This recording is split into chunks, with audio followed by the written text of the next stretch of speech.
short podcast. But we'll jump into some highlights in case you needed a reason to be deeply upset about the state of U.S. politics. Keep in mind that a lot of this comes from Ballotpedia, and that's a resource that you can find online that has information about judges, about court decisions, etc. As you come to vote in this election season, Ballotpedia is actually a really useful resource. We here at Lawyer and Layman Explain It definitely advocate for exercising your right so long as we have it. Even if you feel it's meaningful, it's a good exercise to take part of. And we definitely advocate for local elections as those often have the most impact on our lives as individuals. I say all that because I use Ballotpedia all the time. It's so confusing. It's so hard. It takes a lot of effort, even using some of these nice resources, but I think it's worth the effort, at least to be informed. So yes, I'm also an advocate of Ballotpedia as a layman. Excellent. And that's great. I think it's fantastic and a fantastic resource for helping folks to have in more digestible language an understanding about what's happening in our judicial system and throughout society. Ballotpedia has a helpful timeline of redistricting cases, but keep in mind it is a secondary source. That means it didn't come from the primary resource, the primary place where the information came from. So, as we always say here at Lawyer and Layman, explain it. Do your own research and don't just rely on our little summary here today. So, to start with some of the earlier cases, there were cases from the mid 20th century. In the gerrymandering context. Many of the earlier Supreme Court cases, interestingly, so I want to focus in the period of the 1960s, were decided in favor of the party that brought the claims of unfair redistricting. And quick aside for our listeners who are non-lawyers, the party that initiates a lawsuit is the plaintiff, except in criminal cases. There's different nomenclature there. So the plaintiffs often had the beneficial results from 1960s Supreme Court cases. So it sounds like... I was just going to ask, any guesses on why the Supreme Court cases of the 60s had better outcomes for folks that claim they were being harmed by redistricting? That's a good question. Yes, clearly I'm excited. I really am a law nerd. I was going to say, it sounds like in the 60s, the right people were winning. They were saying this is wrong. And the Supreme Court said, you know what, you're right. We'll go ahead and make some of these changes and send them back. And to your question of why there was more success, I mean, and the reason that anything gets done in the United States is the political climate was accepting of it. That was a time of social progress within the United States, the civil rights movement, in 64, the Civil Rights Act. That would be my guess, but I can't quite think of any other reason. Maybe Vietnam. Like, I'm trying to think of what else is going on that would actually be influential enough for change to happen.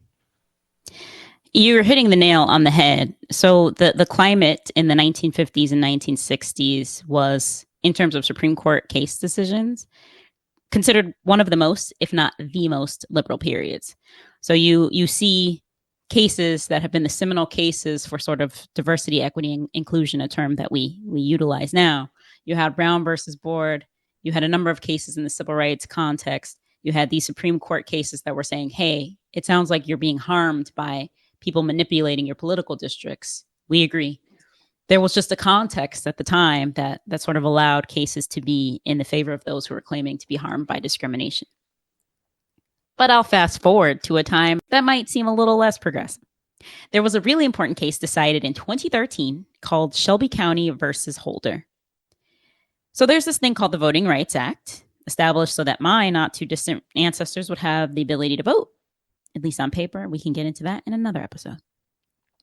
In the Shelby County case, the Supreme Court found that a part of the Voting Rights Act that required something called pre-clearance, which meant that state and local governments had to run their election law changes by the federal government, the Supreme Court found that that piece was unconstitutional.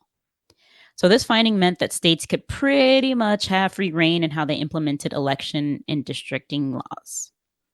The rationale, BT-dub, was racism's over. The Voting Rights Act solved everything. You know we don't see color. Classic American history. Oh, racism's over. Let's move on. And yes, listeners, I am paraphrasing, but and do your own research, as is the standard adage that we provide here at the show. But yes, Martin, you've heard a little bit about Shelby County. What are your thoughts?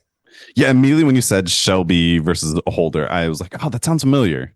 But I could not tell you what it was about, even though we're doing this episode on a focus theme. It sounded like, and maybe run that by me one more time. It sounds like the decision was that basically states' rights. Somewhat, although I think that could be maybe in a bit of an oversimplification. So essentially, one part of the Voting Rights Act, and keep in mind that was a fairly big piece of legislation. It required a lot of different changes to be implemented. One piece was that so that states weren't willy-nilly just making up their own election laws and rules, they had to go to the federal government because, as you know from our reading of the Equal Justice Initiative, Reconstruction, and other materials, this is a great plug to read those resources, by the way. You know that the federal government oftentimes was more active in places throughout the South, especially after slavery ended and during the Reconstruction and Jim Crow periods. So states who traditionally were known for kind of meddling in a way that made voting unfair for Black voters, they had to run their election changes by the federal government. That was the requirement within the Voting Rights Act. In the Shelby County case, the majority of the court decided you don't actually have to do that anymore. Yeah. Okay. Yep. So yeah, I cut out some of that middle piece. But of course, it all goes back to the history of our country in that there were these protections put in place, and we thought that, racism was over, victory was won, and yet we kind of slid back into, well, flip that on its head. Yeah, racism's over, so let's go back to clearing the slate, so to speak, and not having these protections in place. So back that up. So Shelby County, where is Shelby County, and who is Holder, or am I skipping ahead? You're asking great questions. I'm going to take the second part of that question first because Eric Holder, was the Attorney General of the United States. Mm-hmm. Shelby County, sometimes you have to do on-the-spot research, listeners. And I read about this case in law school, which was some time ago. So I'm going to look up where Shelby County is. And in classic layman fashion, I can ask questions and I can wait for the answer to be spoon-fed to me. Looks like it's Memphis, Tennessee. Tennessee. That sounds right. Okay. That sounds right. So it's not terribly shocking that the case involved an issue in the South because that is where we have historically seen the most, but not exclusively all, voting rights issues. And we're actually starting to see a resurgence of that today. We'll get into that later in the podcast. It's almost as if, again, we're pointing back towards the history. It's almost as if culture doesn't change overnight, or even through the judicial system. There's always and always has been resistance to, progressive actions. It's interesting you say that. I'd agree. I remember when we talked about the Shelby County case in my constitutional law class, the first thing I thought in mind was, is the Supreme Court really telling me that because something works, we no longer need it? That's the entire point of this pre-clearance requirement, to prevent what we're starting to see more and more because the requirement's not there. It's the same as saying, wow, you should stretch before you work out so you don't pull a muscle. You go 10 years without pulling a muscle and you're like, I don't need to stretch. I'm good. I'm bulletproof. When you pull a muscle inevitably from not stretching, you'll be like, you know what? I should probably take those proactive measures because they're needed as a foundational element of my success later on the playing field. That's a fascinating take. I love how you framed it in that first place too, was, hey, this thing's working. We don't need it anymore. Yeah, it seems like such an easy, logical misstep. So this was a case decided along ideological lines.